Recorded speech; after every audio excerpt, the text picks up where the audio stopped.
Avant de plonger dans cette histoire incroyable, pensez à vous abonner à la chaîne et à activer la cloche. Ici, chaque récit a quelque chose à dire, et vous ne voudrez pas en manquer un seul. Dans une concession automobile luxueuse de la ville, un vieil homme noir nommé Samuel se tenait devant le comptoir, attendant patiemment que le vendeur termine ses explications. Mais à peine avait-il posé une question qu'un jeune vendeur blanc, plein d'arrogance et d'ignorance, le regarda de haut et lança une remarque méprisante sur son apparence et sa couleur de peau. Les rires étouffés de ses collègues résonnaient dans l'air. Samuel sentit la colère bouillonner en lui, mais il resta calme, serrant les poings sous sa veste. Ce qu'ils ignoraient, c'était que Samuel n'était pas un simple client. Ancien chef d'entreprise respecté, il avait bâti un empire et acquis des compétences en gestion, en stratégie et en influence que peu de jeunes audacieux pouvaient imaginer.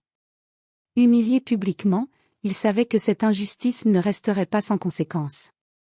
Ce jour-là, derrière ses yeux calmes, une idée germa, il allait leur montrer que l'expérience et la sagesse pouvaient renverser n'importe quel pouvoir.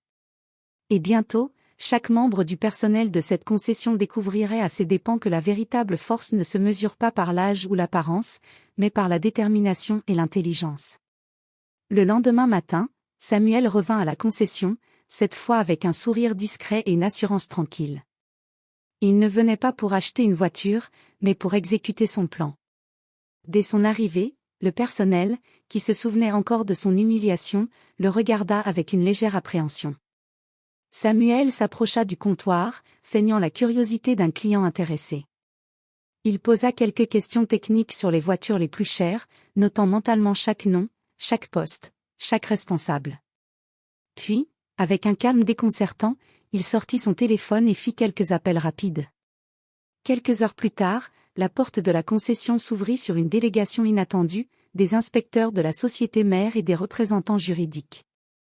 Samuel leur avait révélé des irrégularités financières et des pratiques douteuses qu'il avait subtilement découvertes en observant le personnel et les procédures de l'entreprise. Les jeunes vendeurs arrogants, qui quelques heures plus tôt se moquaient de lui, furent soudain figés par la panique. L'un après l'autre, ils furent convoqués dans le bureau du directeur pour des réunions urgentes. Samuel, assis calmement dans la salle d'attente, regardait la situation se dérouler comme une pièce de théâtre parfaitement orchestrée. Les sourires moqueurs se transformaient en visages pâles et en excuses bafouillées. À la fin de la journée, Samuel sortit de la concession, satisfait. Le personnel arrogant avait été suspendu, certains licenciés, et la direction désormais consciente de ses erreurs.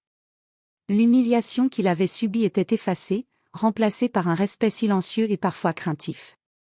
Samuel n'avait pas seulement vengé son honneur, il avait montré à tous que la véritable force venait de la maîtrise, de la patience et de l'intelligence.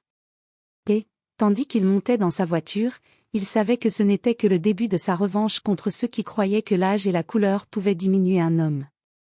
Quelques semaines après sa première action, Samuel n'avait pas oublié l'humiliation qu'il avait subie. Mais cette fois, il visait plus haut. Il avait découvert que la concession était liée à un réseau de ventes douteuses, où des clients étaient trompés et manipulés pour conclure des ventes exorbitantes. Samuel décida de frapper là où ça ferait le plus mal, la réputation de l'entreprise. Il contacta discrètement un journaliste influent spécialisé dans les scandales commerciaux. Avec une précision chirurgicale, il lui transmit toutes les preuves accumulées, mais, témoignages anonymes, documents financiers. Il ne fallait rien laisser au hasard. Le lendemain, un article explosif paraissait en ligne et dans les journaux locaux. Le titre était clair et percutant, pratiques douteuses et discrimination, la concession XYZ sous enquête. Les photos et les preuves fournies par Samuel laissaient peu de place à la défense.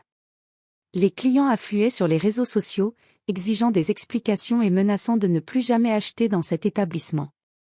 À l'intérieur, le chaos régnait. Le directeur paniquait, les vendeurs humiliés étaient encore plus déstabilisés, et le personnel craignait pour leur emploi. Samuel, lui, observait la scène à distance, un sourire satisfait sur les lèvres. Sa vengeance ne se limitait pas à la justice personnelle, il avait exposé l'injustice et la corruption à la lumière du public, laissant les fautifs affronter les conséquences de leurs actes. Ce soir-là, assis dans le confort de son salon, Samuel se remémorait le moment où il avait été humilié. Il savait que le pire était passé pour lui, mais il restait vigilant.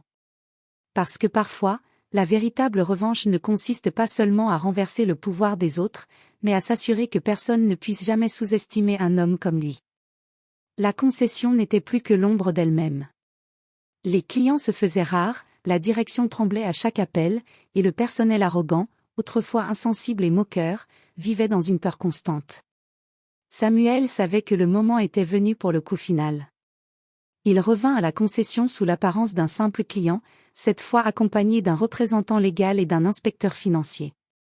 Le personnel, encore secoué par l'article de presse et les suspensions, ne le reconnut pas immédiatement. Samuel laissa planer le mystère et l'inquiétude, observant chaque réaction, notant chaque geste. Puis il annonça calmement, « Je suis ici pour finaliser la révision complète de vos pratiques. » Les visages pâlirent. Les fautes, les mensonges et les discriminations accumulées allaient enfin être exposés devant les autorités compétentes. Les vendeurs arrogants furent appelés un par un dans le bureau de Samuel et confrontés à leurs actions. Les excuses, bafouillées et gênées, ne suffisaient plus. À la fin de la journée, le verdict tomba, plusieurs employés furent licenciés sur le champ, d'autres furent suspendus avec des sanctions sévères. Le directeur, désormais conscient de l'ampleur de la situation, fut obligé de restructurer entièrement l'entreprise. La concession devait changer ou disparaître. Samuel quitta l'établissement pour la dernière fois, sans haine, mais avec une satisfaction profonde. Il avait transformé l'humiliation qu'il avait subie en une leçon de justice et de pouvoir. Il avait prouvé que même un vieil homme, calmement et stratégiquement, pouvait renverser des situations injustes et imposer le respect que certains croyaient pouvoir ignorer.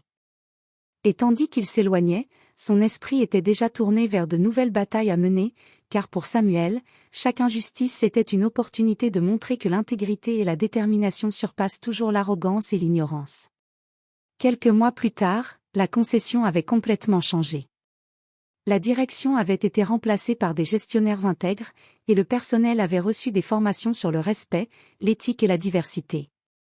Les anciens employés arrogants n'osaient plus mettre les pieds dans l'établissement, et certains avaient même quitté la ville, humiliés mais plus sages. Samuel, quant à lui, observait de loin. Il ne cherchait pas la gloire ni la vengeance pour la simple vengeance.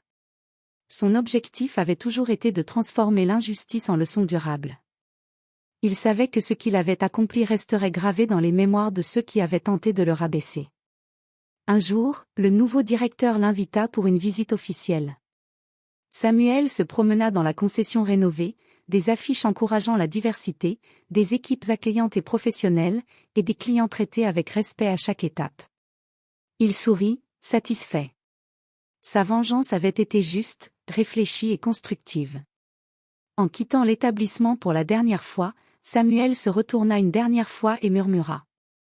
L'arrogance et l'ignorance ne survivent jamais à la patience et à la détermination.